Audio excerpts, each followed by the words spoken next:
जप तप कर्म क्रिया नेम धर्म सर्वा घटी राम भाव शुद्ध न सोडी रे भावो टाकी रे संदेहो रामकृष्णी टाहो नित्य फोडी जात वित्त गोत कुळशीळ मात भजे का त्वरित भावना युक्त ज्ञानदेवा ध्यानी रामकृष्ण मणी वैकुंठ भुवनी घर केले. रामकृष्ण हरी. समर्थ रामदासांनी खूप एक सोपी आणि छोटी ओळ लिहिली आहे. 21,600 जपा नेमून गेली ते अजपा विचार पाहता सोपा सकल काही. आता हे अजप जो आहे तो काय आहे म्हणजे मागच्या भागात आपण तो बघितला होता. सामान्यतः स्थितीमध्ये 21,600 वेळा श्वास प्रश्वास होतात. या प्रत्येक स्थितीमध्ये आपण हरी हरी असा उच्चार केला, सोहम असा उच्चार केला तर काय होईल? रोज 21,600चा जप होईल. आणि असा जप वाढत वाढत वाढत गेला तर काही महिन्यामध्येच कुंडलिनी जागृतीच्या अवस्थेपर्यंत म्हणजे एका योगियाला जी अवस्था कठोर तपानंतर प्राप्त होते ती अवस्था तुम्हाला प्राप्त होऊ शकते. गरज काय? खूप सोपा मार्ग आहे. खूप सोपा. विचार पाहता सोपा सकळ सर्व काय. सगळं सोपं आहे. आपण ते सोपं समजत नाही, ही आपली अडचण आहे. आपण जरा अवघडाकडे जात असतो. एकनाथांच्या भेटीला एक गृहस्थ आले आणि म्हणाले, नाथा, मी आपल्या ज्ञानाने इतका प्रभावित झालोय की आता वाटतंय की आपल्या घरी परत जाऊच नाहीये. आपली सेवा करत राहावं, इथेच तुमच्याकडून साधना शिकून घ्यावी आणि इथेच आपलं हरिभक्तीमध्ये तल्लीन होऊन राहावं. एकनाथांनी सांगितलं, विचार तर बरा आहे, चांगला आहे हरिभक्तीत राहण्याचा, पण एक सांगा, तुम्ही विवाहित आहात की अविवाहित? जरा चाचरत म्हणाला, नाथा, मी विवाहित आहे, मला एक मुलगा पण आहे.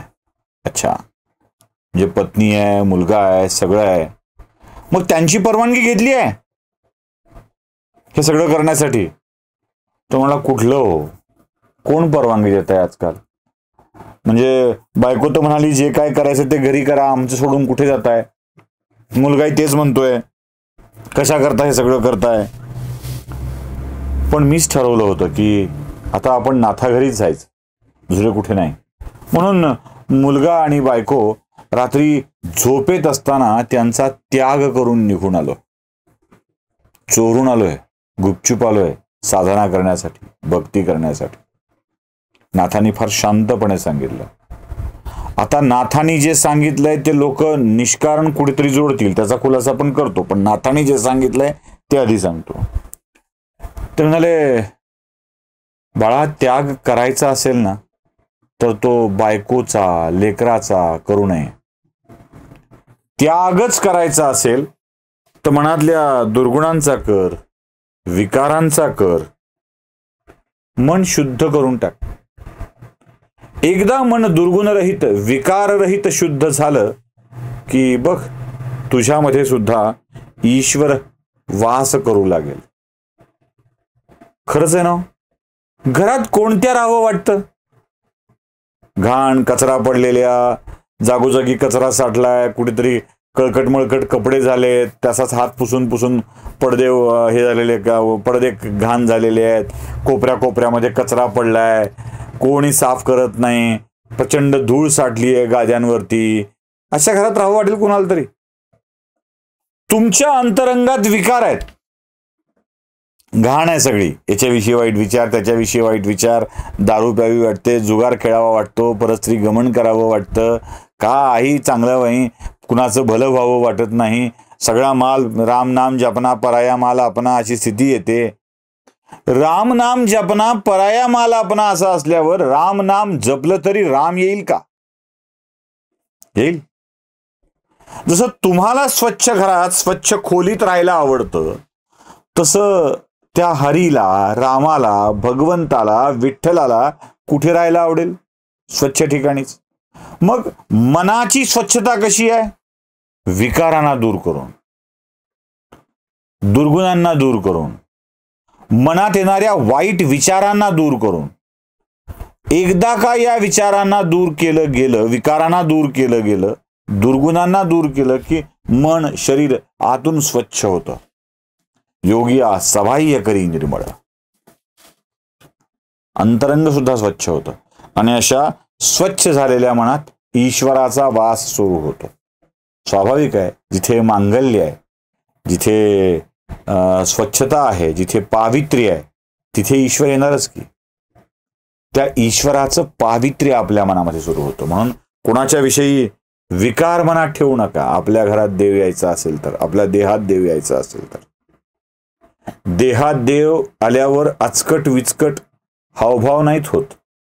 कडा कडा फोडून आंबट लिंबू खाणारा देव देहात आलेला नसतो. अंघोळ न करणाऱ्या माणसाच्या अंगात आलेला देव नसतो. देव आल्यावर शरीर कसं मंगलमय पवित्र वाटायला लागेल, त्या चेहऱ्यावरतीच काय आभा असेल. अहो, इथे छानसा गर्भात असेल तर गर्भवती स्त्रीचा चेहरा कसा खुललेला असतो. तिथे तर प्रत्यक्ष देव तुमच्या अंगात येणार असेल तर काय तुमच्या काय तेजपुंज झालेला असेल. असा विचकटलेला जटा हा करणारा, असे घुमणारा असा देव नसतो कधी. दूरच करायचं असेल, नाथ सांगतात विकारांना दूर कर, दुर्गुणांना दूर कर, त्याचा त्याग कर. मग काय, तुला घरात सुद्धा, तुझ्या देहात सुद्धा देव दिसायला लागेल. लोक म्हणतील कुलकर्णी एवढं सगळं छान सांगताय, कुटुंब त्याग करून, बायकोचा त्याग करून देव मिळत नसतो. मग बायकोचा त्याग केलेल्या माणसांचं कौतुक कसं करता विचारतील ना. साहजिक आहे. कमेंट बॉक्समध्ये येण्याच्या आधी आपण सांगितलेलं बरं असतं. कसं करता, सोपं आहे. नाथांनी काय विचारलं होतं? परवानगी घेतली आहे बायकोची? नाथांनी काय विचारलं होतं? विवाहित आहात की अविवाहित आहात? बायकोची परवानगी आहे? मुलगा आहे? संसारात रमलात? जो संसारात रमलाच नाही आणि ज्याने सगळ्याचा त्याग केलाय विकारांना दूर करून, आपल्या आयुष्याचं कर्तव्य काय ते ठरवलंय, कुटुंब नव्हे राष्ट्र कुटुंब ठरवलंय, तर त्याचं ठीक आहे. म्हणजे कुटुंबात राहून माझे कुटुंब माझी जबाबदारी म्हणणारे वेगळीकडं आणि कुटुंब सोडून राष्ट्र हेच कुटुंब म्हणणारे वेगळीकडं.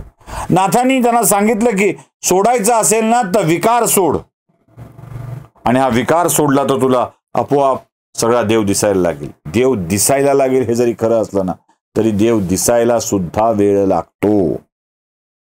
देव दिसायला सुद्धा वेळ लागतो. जपतप कर्म क्रियाने धर्म सर्वा घटी राम भाव शुद्ध. सर्वा घटी राम आहे हा शुद्ध भाव मनामध्ये असला पाहिजे. सर्वा घटी आहे, तो प्रत्येक ठिकाणी आहे, चराचरात व्यापलेला आहे, हे असलं पाहिजे. आणि देव दिसण्याची प्रक्रिया कधी होते, काय होते हे बघूया पुढच्या भागामध्ये.